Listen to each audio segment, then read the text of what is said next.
Hello YouTubers, my name is Rollan McCleary, a writer on religion, and I'll be bringing you some facts and perspectives you won't know on recent events and end times forecasting.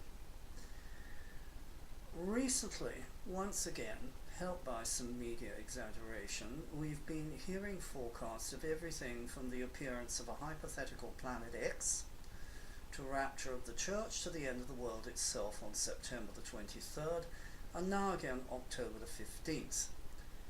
It's easy to yawningly dismiss this as more of the same or an eruption from the collective unconscious. But in this instance, and amid obviously troubled times, I will suggest there is something between the muddle of hype. There are some facts, signs and symbols we should be taking into account, and that to their own and everyone's disadvantage, especially Christians like the rather presumptuous David Mead have been misreading. They do so partly because they insist upon selectively using and calling it biblical astronomy ideas which derive from and need to employ some of the standard principles of the astrology they dismiss as false, forbidden or evil, if they are to arrive at some real consistency and meaning. And we need that now, because if the astrologers are anywhere near right, we stand at the end of an entire approximately 2,000 year long era, the Piscean, that began around the time of Jesus' birth. From this fact flow many issues of our times and widespread fears about them. You can set wrong dates for the end of the world or the age, but you aren't automatically wrong if you suspect the times are apocalyptic ones. They are. And many have been sensing that ever more strongly since 2015. And the solar eclipse on 29 degrees of Pisces, that sign's last and extreme degree. Ever since then, that trigger point degree for endings has brought a declining Western, a decadent Christianity, the migrant and refugee crisis, and overall, much by way of natural disasters and human distress. We are not just living through Douglas Murray's The Strange Death of Europe, but in era terms we're living at the equivalent of the last degree of Pisces. It's a degree historically notorious for its negative associations: floods, drowning, murder, suicide, theft, poisoning, lies and loss of every kind. Granted, even born on 29 Pisces, some people can still be successful, like the dramatist Ibsen. But what were his themes if not precisely suicide, dark secrets, illness, dysfunctional families? Our troubled times are my chief concern, and I'll look at them after a bit of introduction for naysayers. Those Christians expecting apocalypse have been talking much about signs like the blood moons of recent years on Jewish festivals. But if they didn't stop their ears against the quotes, astrology quotes, that unlike American evangelicals, rabbis don't class as divination, but rather the study of cycles, they might be amazed at just how much a modern astrology can time and show events that concern them. As I described in my book Christianity's Destiny, those blood moons were involved with the march towards Israel's reclamation of the Temple Mount and building of a third temple. And when last July the 17th, Jews prayed for the first time in 50 years on the Temple Mount, the fated lunar nodes arrived exact to the degree on the temple asteroid in modern Israel's foundation chart. I don't say I or any astrologers could have predicted that, or quite a few other events in religion and the world, but that's only because we couldn't even have imagined the meaning in the interplay of events and their indicators. For prophetic accuracy, one would need to be someone like religion writer Tom Horn, who made waves in the Vatican predicting to the day the retirement of Pope Benedict, and supposedly because God told him. Even so, the fact is the retirement event was well inscribed in the celestial data for Christianity, not least through the asteroid Finis, French finished, in the shock sign Aquarius. Nowadays, the night skies are not just pointing to truth, but, as the psalmist once had it, uttering knowledge itself. Following some translingual Finnegan's Wake-like principle, asteroids not seen or named in biblical times work today retroactively with stunning efficiency for ancient times as well as our own. For many years now, I have worked with and radically developed the Docchiepo and Hughes theory of Christ's birth, a theory respected in academic circles and commended by Pope Benedict as very plausible. I have proved it to be more than plausible. It's the final solution to the mystery of the millennia that all Christians should know about. Given an accurate birth chart for Jesus, there's much can now be known and sometimes even forecast about issues around Jesus and Christianity, like the weekend in October 2002, in which discovery of an artifact, the James Ossuary box, with the name Jesus, son of Joseph and brother of James, was announced from Jerusalem. I had told a publisher in New Zealand something big about Jesus would be in the news around that time, and at the time even Jesus' natal James asteroid conjunct his part of brothers was affected. Jesus' natal chart is so accurate, his birth even improbably lined up a super conjunction of his names and titles from Davidson to Agnes, Latin for lamb, and named his ancestors, plus paradise, in the chart's origin sector. More recently, in July last year, when Jupiter, the Bethlehem star, conjuncted Jesus' birth son, there was the big Jesus weekend at which the largest crowds ever gathered for revivalist purposes took place, and suitably in Washington. Washington is one of the asteroids that conjuncts Jesus' natal son, similarly to Mexico. Modern Mexico was actually founded on Jesus' birthday, 15th of September, and the date is recalled annually by the sounding of a night bell in the capital, and Jesus was born at night on the 15th of September. Coincidences of this sort, where something like the collective unconscious and its symbols interact or just collide with theology and history. Earlier this year, a YouTuber had a vivid dream which they thought meant the rapture could occur this year. He didn't upload the dream until what he thought was September's possibly warning quake in Mexico, because he had feared the dream was a deception. Everything about the dream had seemed right enough, except that Jesus had appeared in it with a sombrero and wearing a poncho. But if we once know there is some obscure, peculiar link between Jesus and Mexico, perhaps this makes more sense. I speak with some confidence. I have tested, proved and known for years the accuracy of the birth data for Christ. You don't know of it because of scandalous suppression of this data and any discussion of it by parties secular and religious in media and publishing.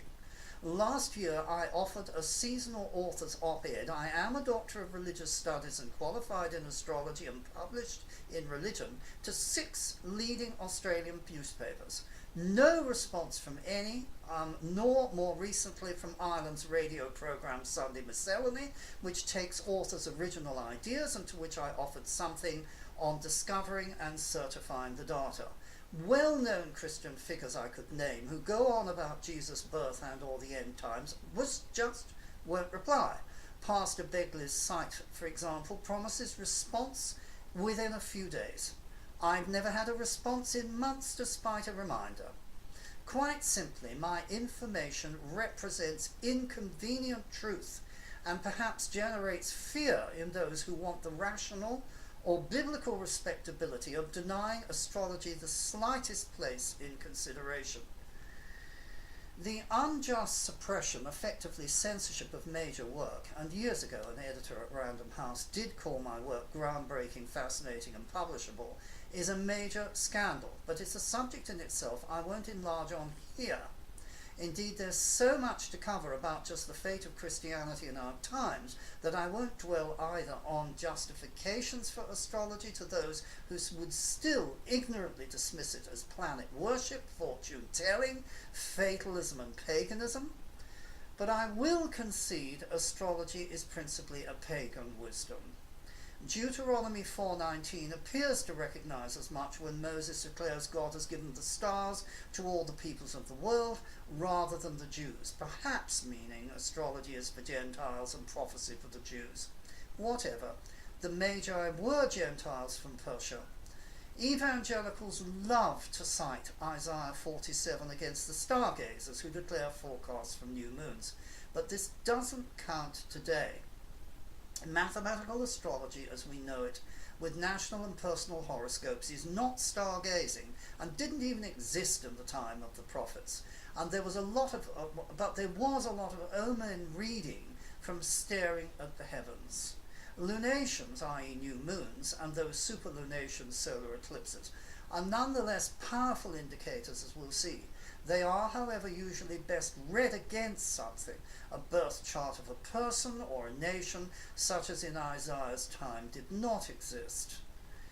Recent Christian understanding of the Great American Eclipse of August the 21st was limited through just this lack of standard connection and perspective, though it was correct enough to look for some significance in the track of the eclipse. This at least is standard.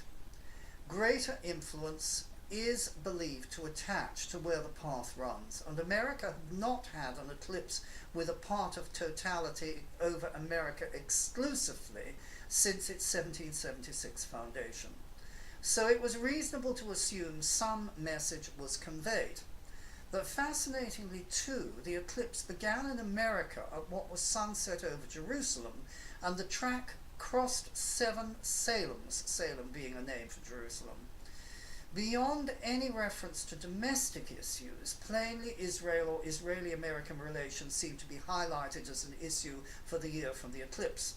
But that point would have been clear enough anyway if Christians were aware the eclipse would significantly hit conjunct points in the natal charts of both modern Israel and its Prime Minister Netanyahu. I will briefly answer the objection that astrology is about fate as opposed to religion's free will. Quite simply, every person and nation has a fated birth pattern, and if only they would realize this, Christians might even have less theological problems around unanswered prayer or the timing of answered ones, some apparently instant, others delayed. For much of our lives we have choices, and it's possible to work in more or less positive ways with the opportunities given or denied. A strong Mars transit could be directed to competitive sport or to mayhem and violence, but the kind of choices and their timing are determined lifelong from birth. The broad cycles of our lives and of cultures are highly distinctive. In Cosmos and Psyche, a book all Christians and skeptics should read, historian Richard Tarnas has clearly expounded how the major trends of politics, war, culture and art follow the cycles. Astrology is about trends, potentials and choices. Only in some cases, more especially under Saturn and Pluto, does fate take over.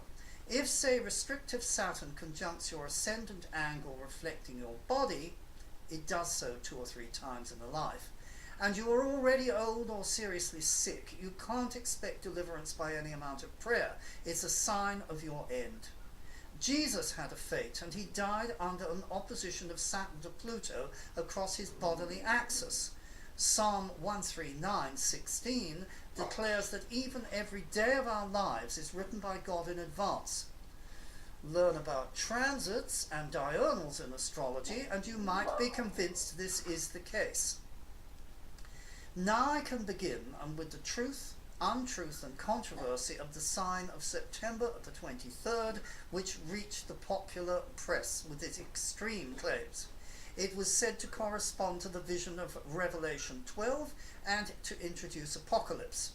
I shall deconstruct, but also partly reconstruct, the reading of this sign, as I believe, despite everything that's been wrong in its reading, there's something there we should know.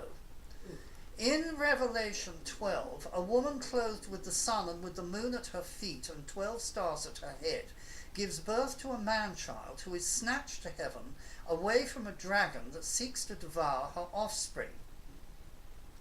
The Virgo symbolism does indeed fit the Church as St. Paul's extension of Israel, the virgin daughter of Zion, that gave Christianity birth. And since Jesus did not ascend to heaven pursued by the devil, there could well be some kind of reference here to the sudden, promised, end-of-age rapture of the believing, prepared section of the Church, mysteriously referred to in some gospel parables and Paul's epistles to Corinth and Thessalonica. Apocalypse watchers have duly been carefully watching this year's transit of Messianic Jupiter through Virgo and her womb, taking the longest possible natural gestation period of time of 9.5 months, to a birth on the 23rd of September, at a time when the constellation would be, so to speak, clothed by the sun and have the moon at her feet. It would also, it was said, be crowned that day when a lineup of the planets Mercury, Venus and Mars would link Virgo to Leo. Originally, I paid little attention to this alleged sign, not least because, like most astrologers today, I read from tropical sign measurements established from Nort Aries annually rather than read sidereally, i.e. the planets as seen against the constellations. Back in the times of Jesus, tropical and sidereal systems more or less coincided, which is convenient when reading the charts for Jesus and Pentecost today. But by the tropical system, Jupiter, the king planet, has been in Libra this year. It has not been in Virgo, though even years ago I did regard this year's transit of Jupiter and other transits in operation as potentially important for the Church. So I didn't need any 23rd September sign to read some significance into 2017 and affairs of the Church. Indeed, the more astronomical than astrological sign seemed almost to be no sign at all, because not in a month of Sundays under any system could I accept, and nor could even a popular prophecy writer like Joel Richardson, who has no truck with astrology but called the sign false, that an entire constellation, Leo, could act as a crown to another constellation, Virgo. Moreover, in the time Revelation was written, Virgo was believed already to possess a crown of 12 stars at Coma Berenices, and to be opposed by Draco. Although on the 23rd, and by the rarest of combinations admitted by NASA, the two constellations appeared joined when Mars, Venus and Mercury lined up as though adding to the 9 chief stars of Leo, all idea of Virgo being crowned by Leo seemed nonsense. And then the supposed sign anyway perfected on the 23rd of September, not the 21st and 22nd. These were the actual days this year of the Feast of Trumpets, often believed by those inclined to date setting to mark the most likely time of any rapture-type event. Concerning the latter rather vital point, in parenthesis, one must concede that notions of a trumpet's rapture are not in context as unreasonable as they might sound. Jewish tradition has always considered the Feast of Trumpets to be the season of resurrection, which is what the rapture is or includes as regards the already dead in Christ. It's commonly maintained the Bible teaches believers can't know the day nor the hour of Jesus' advent for his bride. Jesus himself seems to say so. However, the Feast of Trumpets is a festival of which it's also said, due to a need to report sighting of a new moon with the naked eye, the day and hour can't be known, and also that only the Father knows when his Son will leave for his bride.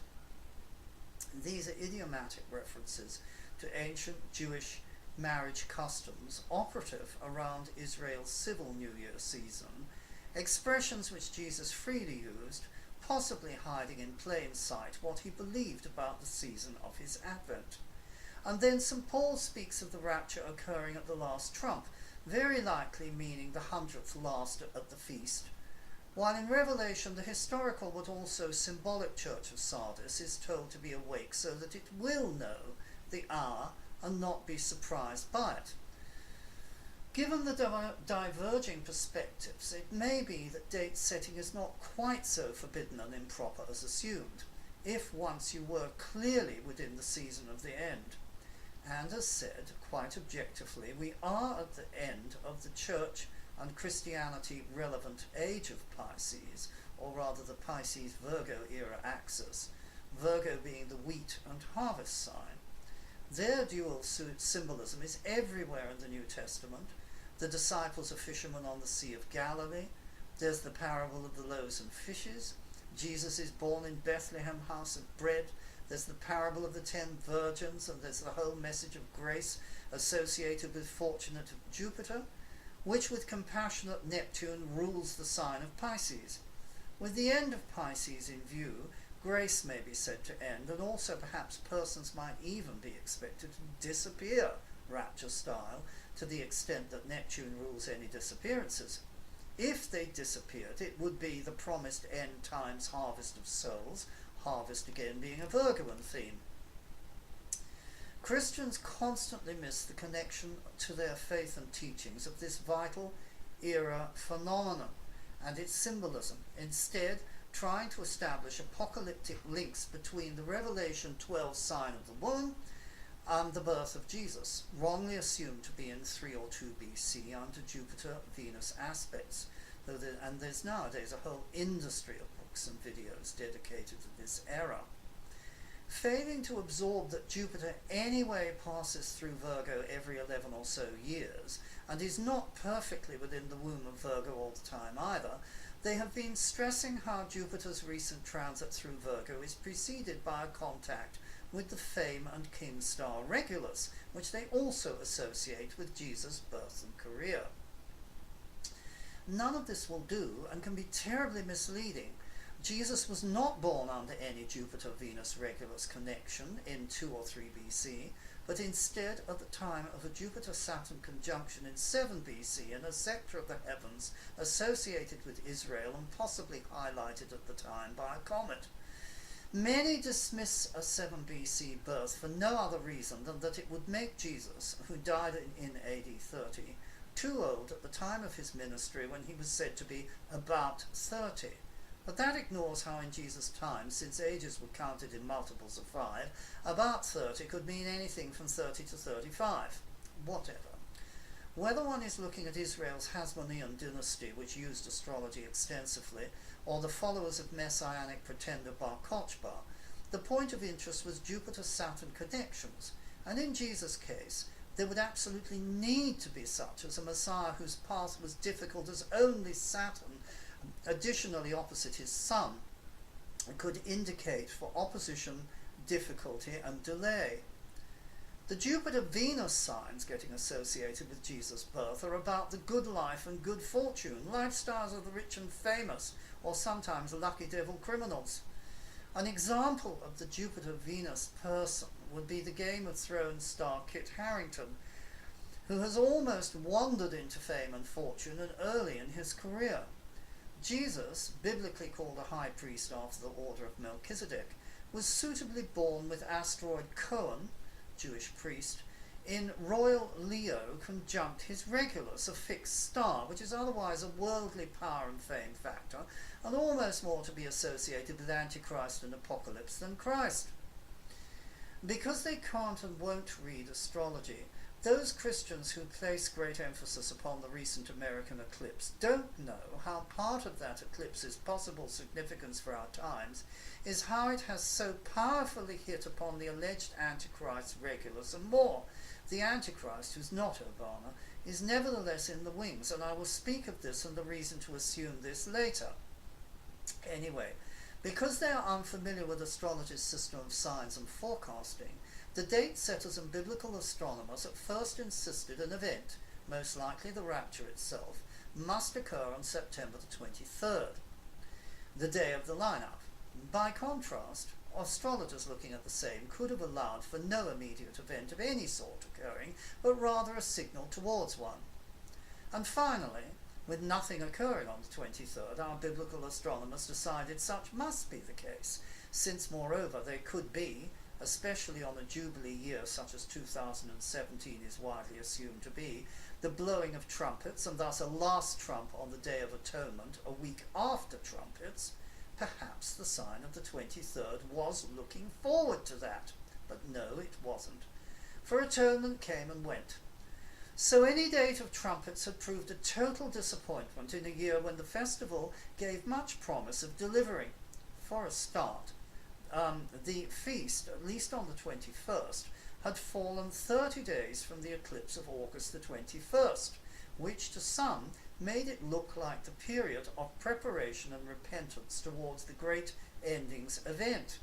The 21st of August was, after all, for Israel the first of Elul, the month of harvest, self-examination and repentance, and a date on which, according to some rabbinic tradition, a solar eclipse should not fall. It only promises woe to Gentiles and great storms if it does, which, following the eclipse, it very evidently did in the form of extreme hurricanes plus a few quakes. I should perhaps explain that those who await apocalypse do also expect that Jesus will act to fulfill the festivals of Israel he did not messianically fulfill in his lifetime.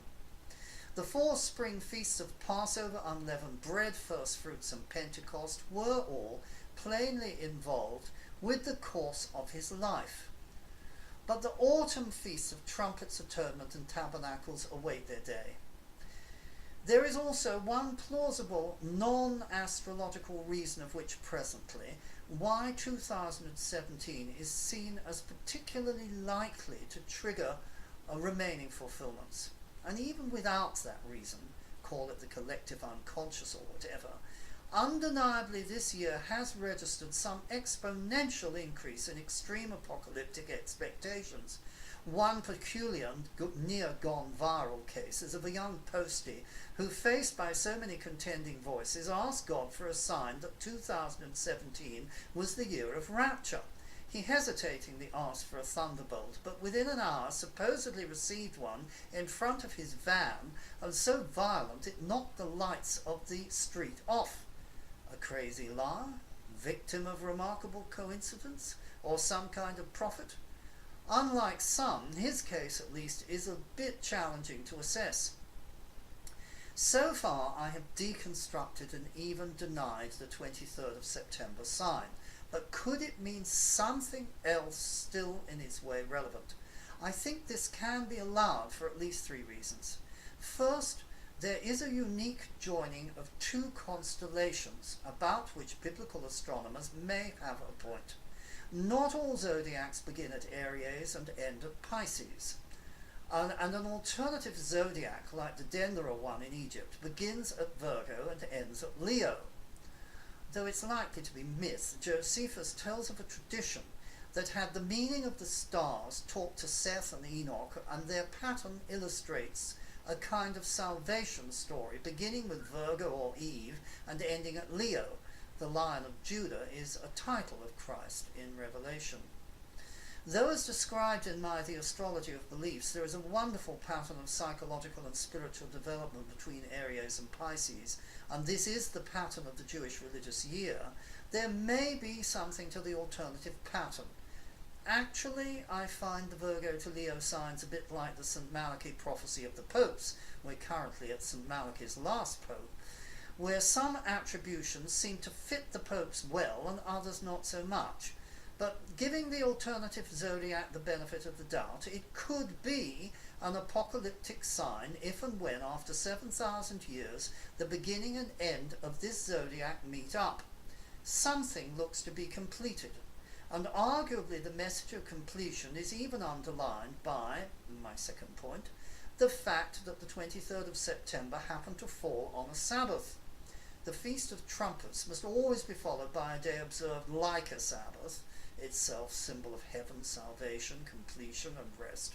But in 2017, this semi-Sabbath is a real Saturday Sabbath, thus emphasizing the point.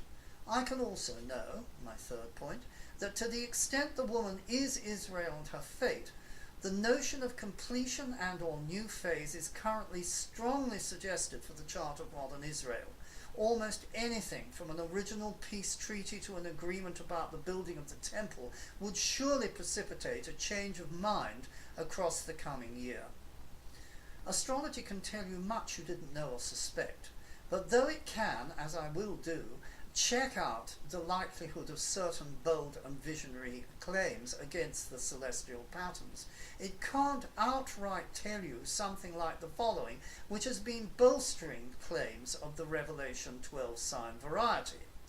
For some, 2017 should mark a turning point in history itself, for the following reason, partly linked to the near universal perfection and completion theme associated with the number 7, so ubiquitous in the Bible, along with an understanding of Jesus' parable of the budding fig tree in Matthew 24. In 1897, and on the 21st of August of all dates, Zionism was founded as the first move of diaspora Israel back to its historic land. In 1917, the Ottoman Empire fell, and under General Allenby of Jerusalem came under a more pro-Semitic governorship. Towards the end of 1947, the UN voted for the establishment of Israel. In 1967, the Six-Day War caused much traditional land in East Jerusalem to return to Jewish rule.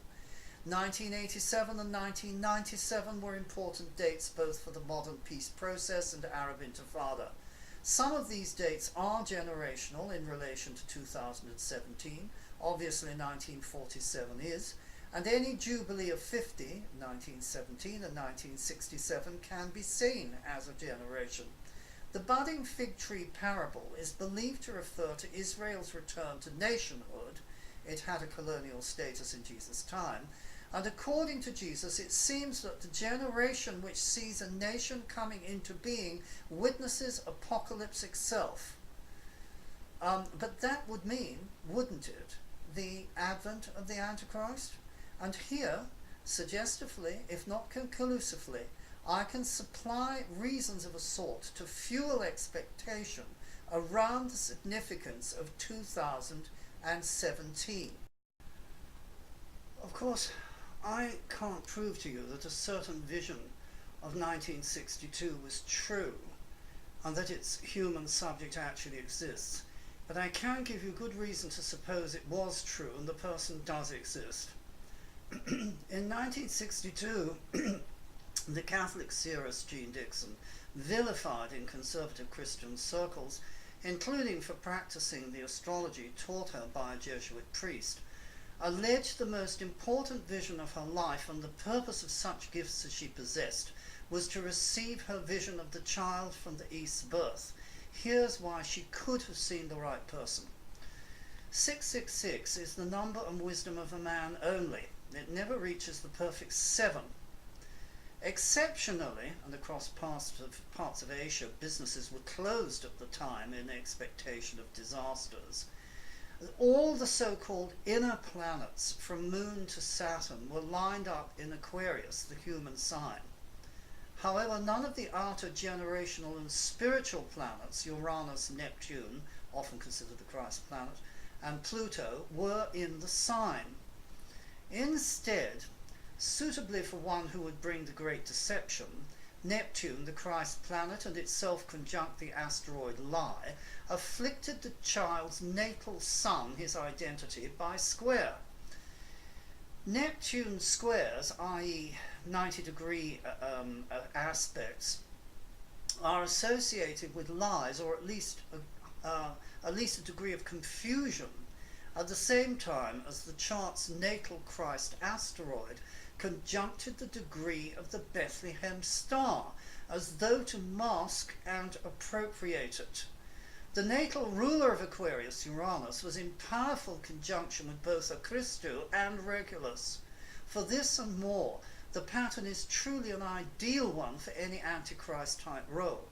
But not only has the great American eclipse conjuncted the crucial Uranus-Christu-Regulus conjunction, and Dixon did forecast America would be very responsible for promoting the Antichrist, but the person's natal sun has been conjuncted by August's lunar eclipse too. Between solar and lunar eclipses and various transits, it's impossible this person, if they exist, not appear rather soon, before the end of 2017 or early next year. They never have had, nor would they ever have, similar strength of impulse making them to appear. But here's the rub. If this person happens to exist, and even if he doesn't, the technology for taking the mark of the beast now exists, many students of prophecy would then assure us that the Antichrist cannot and will not appear unless and until the rapture had occurred first. They even believe he would appear to help cope with its crisis and explain it away. So all this is tricky. It's time to look at the Pentecost chart for Christianity, and I can promise a few surprises from that.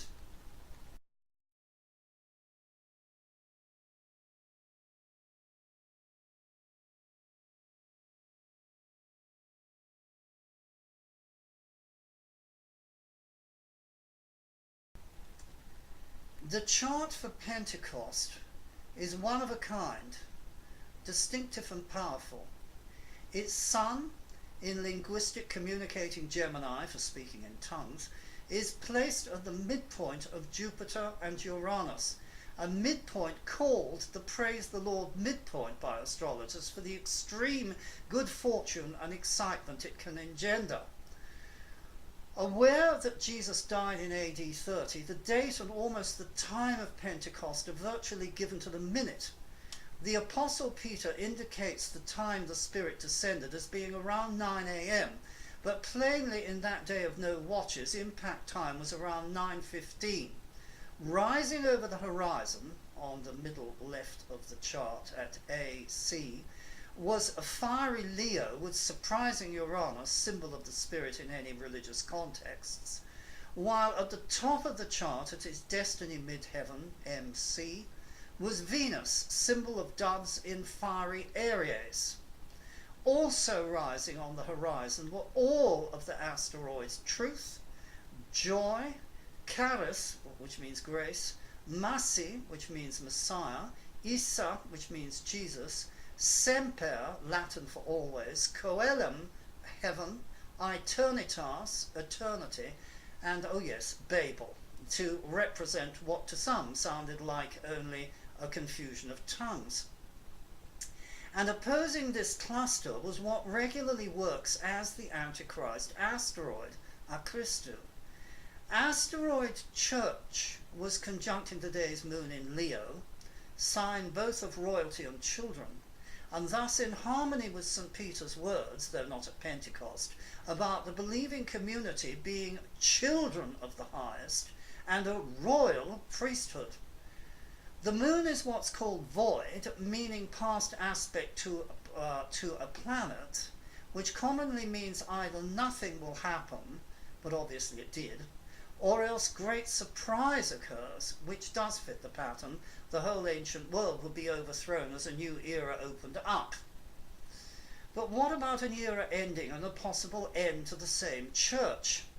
What does the eminently correct, still working Pentecost charts suggest, given that every birth pattern anticipates continued conditions of the end, supplies hints concerning the final resting place, and so on?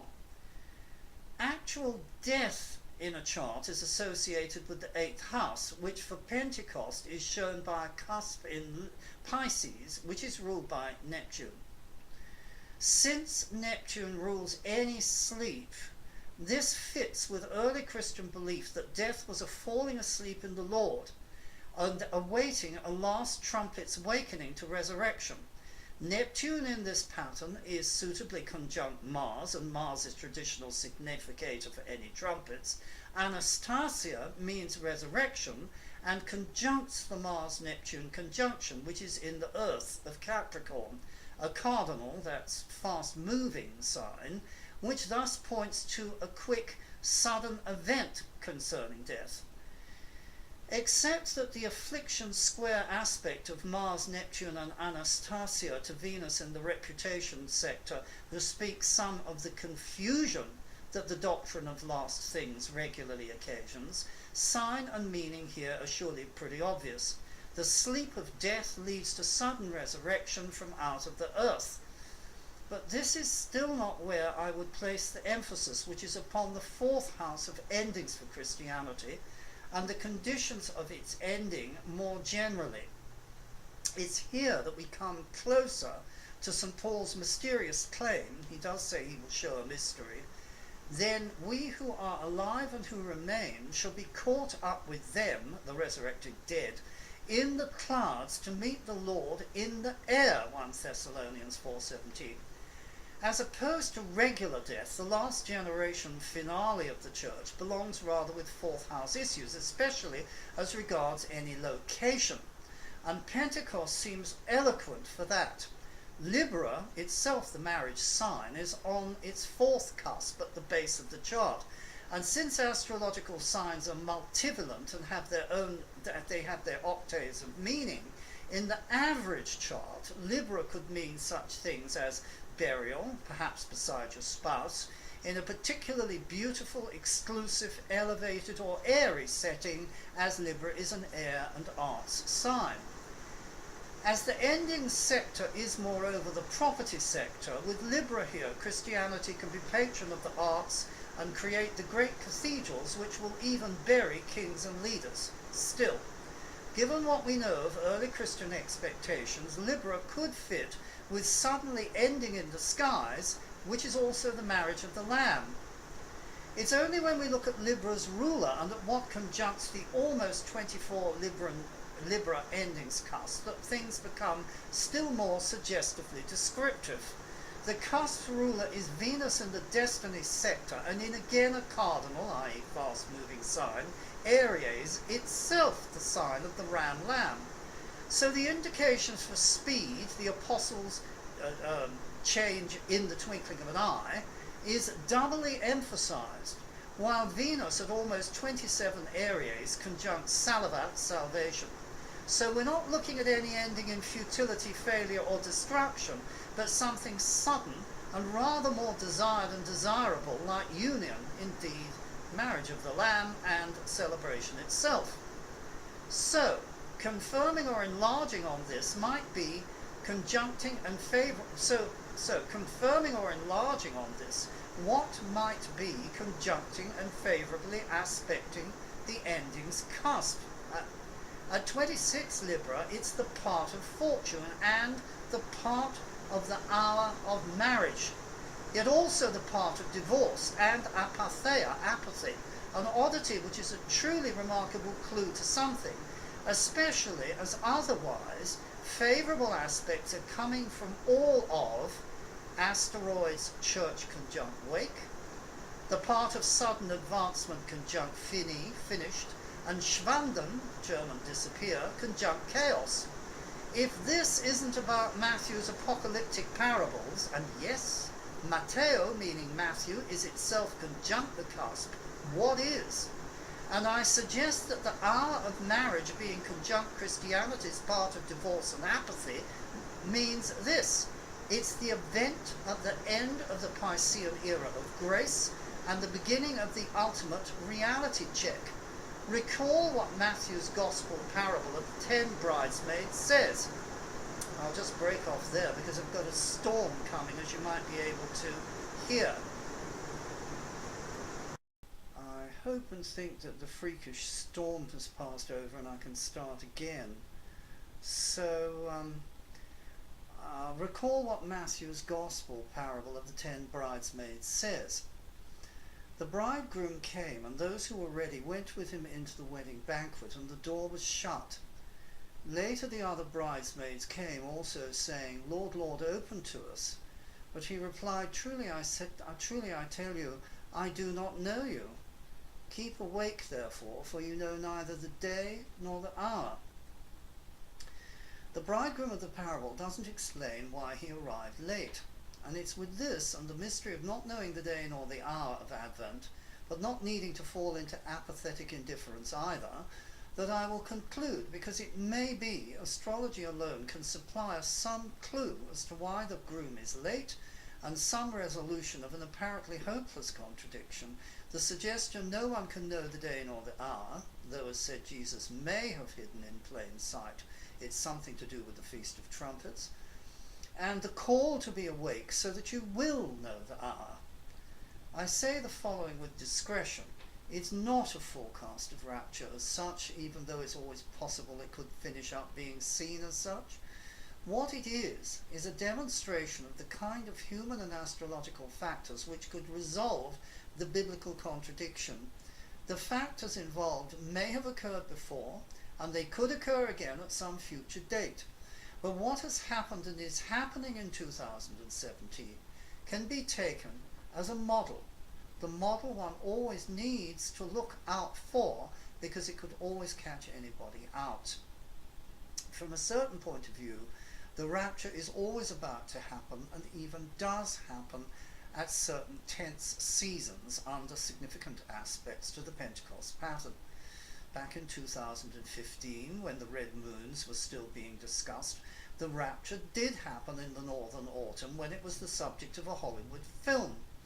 Whenever Pentecost fourth cusp is affected, or if someone is born positively or negatively aspecting the ending's cusp, or else what I have found to be the super-sensitive 26th and so-called critical degree of Libra, there will be prophets of the end from Charles Miller to Harold Camping.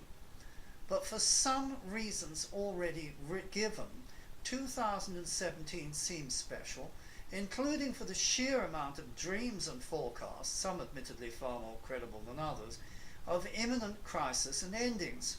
And that's not to mention that a medieval rabbi who appears to have got the length of the Ottoman rule correct singled out 2017 as the beginning of the times of the Messiah.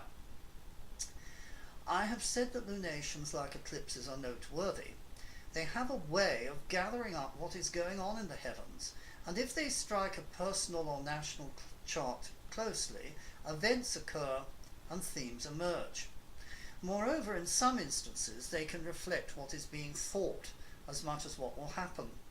I knew there were some powerful factors operative this year, and even while dissenting from the 23rd September forecast, I could see something was behind the trends.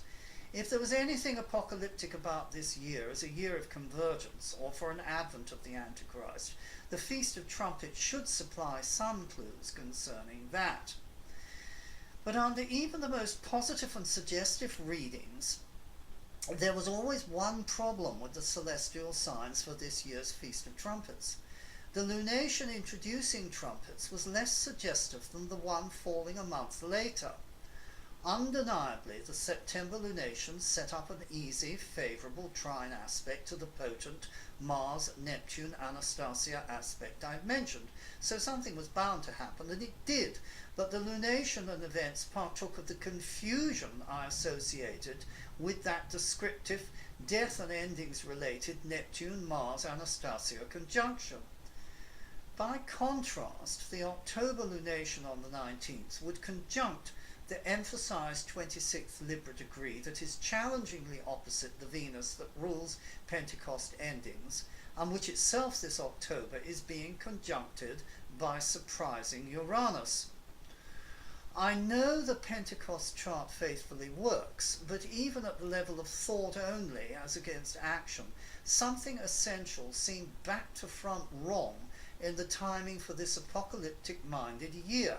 It was the October, not the September lunation carried the greater straightforward endings potential. I mentioned the puzzling anachronism to a couple of astrology friends. Whatever happens, the October the 19th Libra lunation is plainly quite important for Christianity in some way. But only a little thought and research provided me the simple, mundane, non-supernatural, rational explanation for its given signs. Under the lunation, especially around the time of its full moon in early November, full moons often bring lunation issues to a head, Christianity is due to celebrate 500 years of Protestantism. That's a Uranian revolutionary issue in historical terms, one originally triggered by the Scorpio Luther at the end of October in 1517. Nothing more than that major celebration need be indicated, though Uranian-type things are already anticipated in some circles, everything from a supposedly significant film about creation opening on November the 13th to so-called revival itself. But then Americans are always prophesying that. End of story. Enough can happen. But could there just be something else cancelling it all out? Level of manifestation is always the great problem for the prediction of astrologers. Now, just to complicate everything, earlier this year, Israel's barley harvest was delayed. The Jewish calendar, now fixed years ahead to the Gregorian system, is not organized to take such irregularities into account, though under the law it theoretically should. If the barley delays, a whole month should be inserted into the year with everything set back.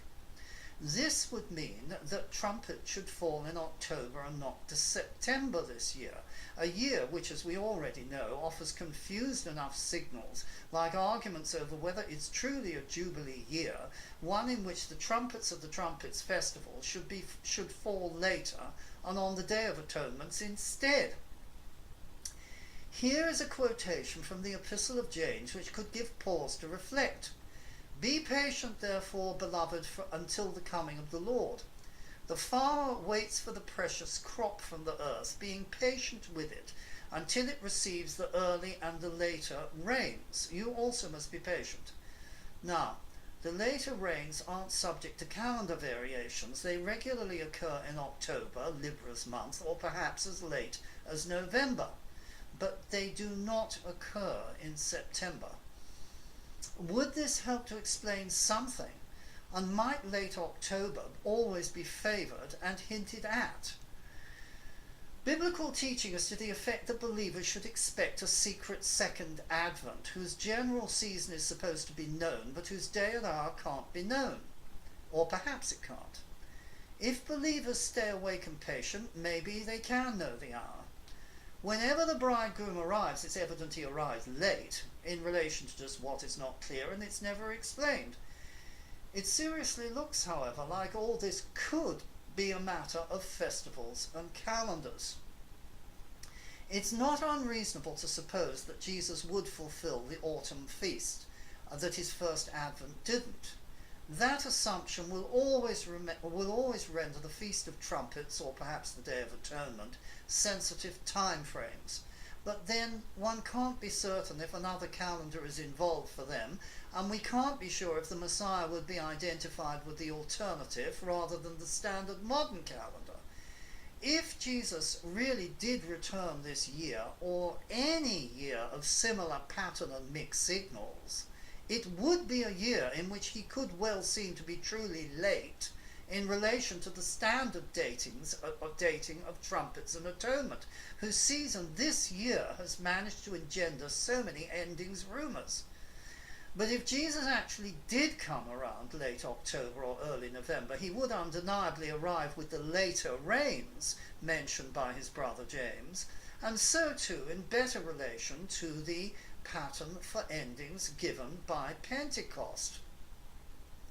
I suggest 2017 as, if nothing else, a year that models the pattern of Advent and is the template for all and any time into the future. And so if you were given to combing through the net to examine the dreams of those who claim visions of the end times and rapture, the psychology of this can be fascinating and probably owes something to left behind fiction. I think you could lend a bit more credence to those, like one recently, who claimed to foresee the event not at Passover, not at Pentecost, not in the spring at all, but in what Americans call the fall and near to Halloween. Oddly, their dream didn't come from this year, and unlike others, falling out of bed to recall a dream they've scarcely reflected on or been told by God to reveal, this person said that they only put up theirs now because God had ordered it. If that were truly so, why so? Just conceivably because the likes of David Mead have wrongly focused so much on September the 23rd and now mid-October, everyone has gone back to sleep So they need to be warned. It's instead later in October or early November could bring the surprises. For date speculators, I see a real problem of sorts if their 2017 generational year of convergence fails to produce something major, which, if it doesn't have to be the rapture, should be something like a Mideast war, a major peace treaty with implications for the next temple, something. But why insist the year deliver in this way? Well, from the astrological standpoint, we are virtually guaranteed to be approaching World War III.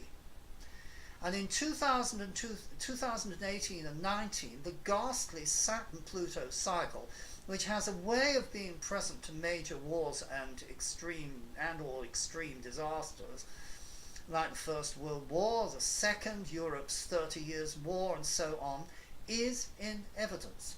It was even a factor in the crucifixion of Christ.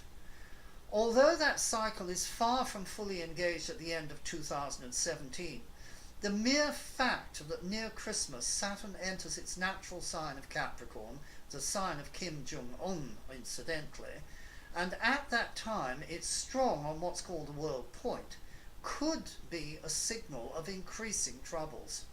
And it can be argued that the book of Revelation describes World War III conditions through ancient world language.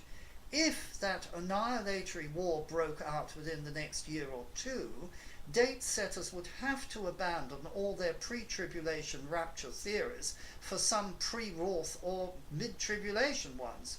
The rapture is about not being present in the tribulation. Believers are not reserved for Roth, says St. Paul. And the tribulation is precisely the Roth, meaning withdrawal or absence of God to an Antichrist-ruled world. So there is a problem for date speculations here. But what under any pattern of events is simple enough to see is that through the astrology some Christians have demonized, there are many symbols and pointers with potent clues to many things. Even apart from the heavy theme of apocalypse, there is a whole welter of signs and symbols the churches are ignoring and have done so for far too long.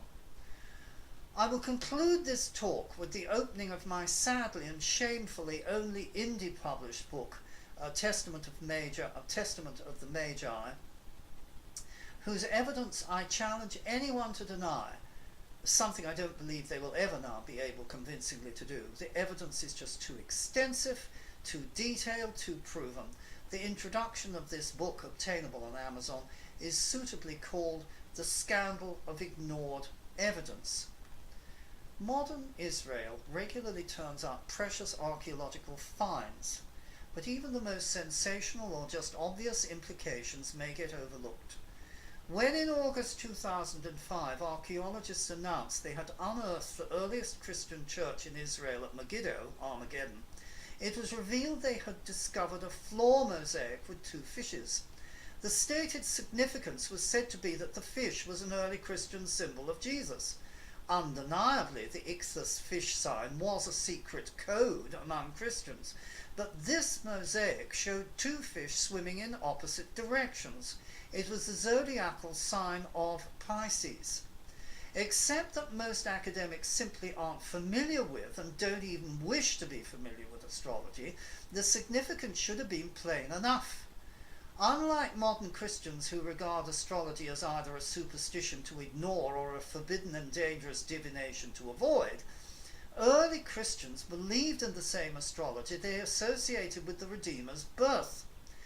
They probably also believed that the Christian era would last about as long as the approximately 2,000-year Piscean era, because at least some early writers, such as Barnabas and Lactantius, did assume around 2,000 years as being the church era.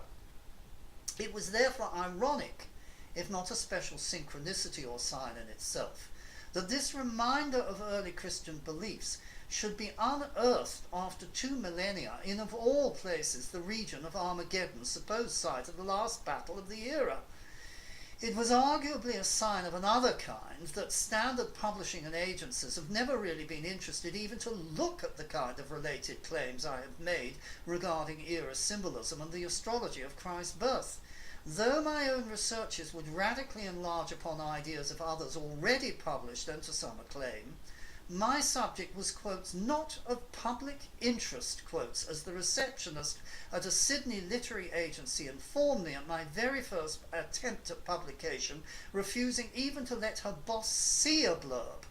This part of my story might be said to have more affinity for the no room at the inside to Jesus' birth narratives.